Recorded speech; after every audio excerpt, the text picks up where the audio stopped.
Welcome, my friend, to Next Level Change Success. I'm Therese, a change strategist and practitioner with over 20 years of experience designing and delivering impactful change programs across various industries. In this podcast, I share real-world practical strategies to help you create and deliver positive change experiences, whether you're a leader, practitioner, or someone looking to bring new ways of working to life. In today's fast-paced world, change is constant.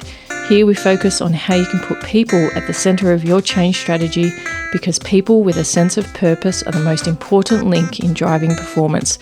So if you're ready to create meaningful change and achieve all the success that comes with it, keep listening. Together, let's change the conversation and take it to the next level. Hello. Welcome to another episode of Next Level Change Success. My name is Therese, and I'm the founder of myvirtualchangemanager.com.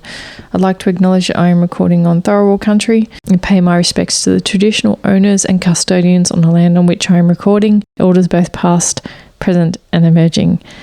Today, I'm talking about what's the one thing that I would do to ensure that my change was adopted. And if I was sitting in a support services function, that being HR, the risk area, it could be technology, could be operations, any of these areas who needed to influence. If I needed to influence the frontline, the network, the doers in the organisation, those who worked with customers, and I needed them to behave differently, or I needed them to take on a new policy, a new process, adopt a new piece of technology. What is the one thing I would do? If I had limited scope, if I had limited resource, I had limited time, where would I invest my energy? And the answer to that is leadership engagement. And this is where most change managers, if new to an organisation, or if you're a support services leader and you're trying to engage leaders in a network or a frontline distribution network of some sort, then I would be building relationships with the leaders and not senior leaders. Absolutely, I would engage them. I would get the green light to go and engage middle managers and frontline managers on the change. Why would I do that?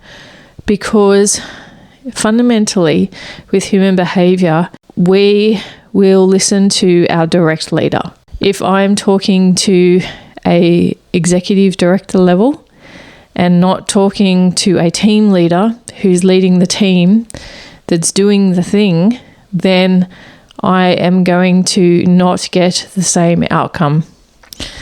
You should not leave it up to the general manager to cascade the information to their leader, who then talks to, let's say we're talking executive director, talks to a director, talks to a manager, talks to a team leader.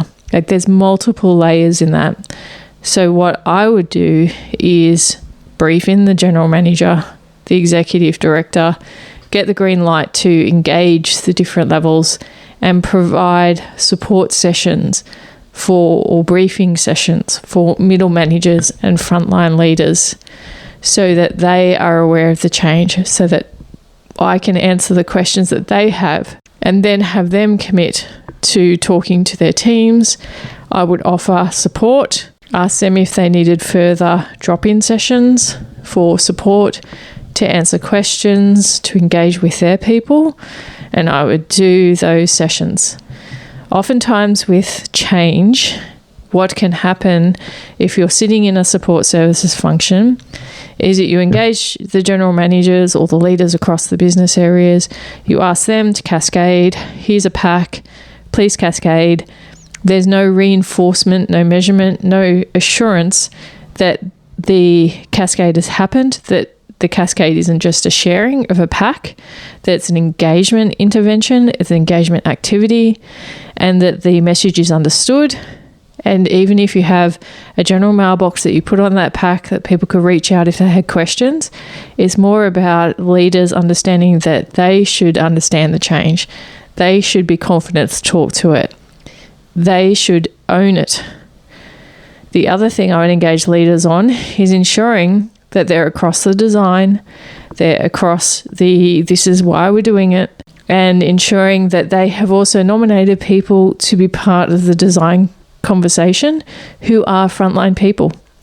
Do not design just with leaders. It doesn't work that way because they're not the doers. Even if they've come from frontline and worked their way up through the ranks, you must engage with people who are directly using the system, the process, adhering to the policy every day, because they're going to raise questions or grey areas which you may not have thought of.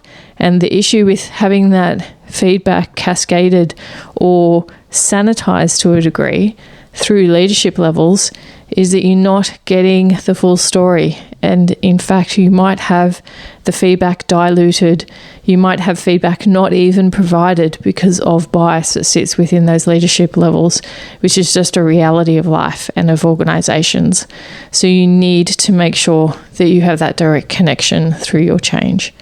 So engage leaders because they're often on the hook for embedding the change, for making sure that it works, and also cut through and have a feedback line to all of the levels of the organisation.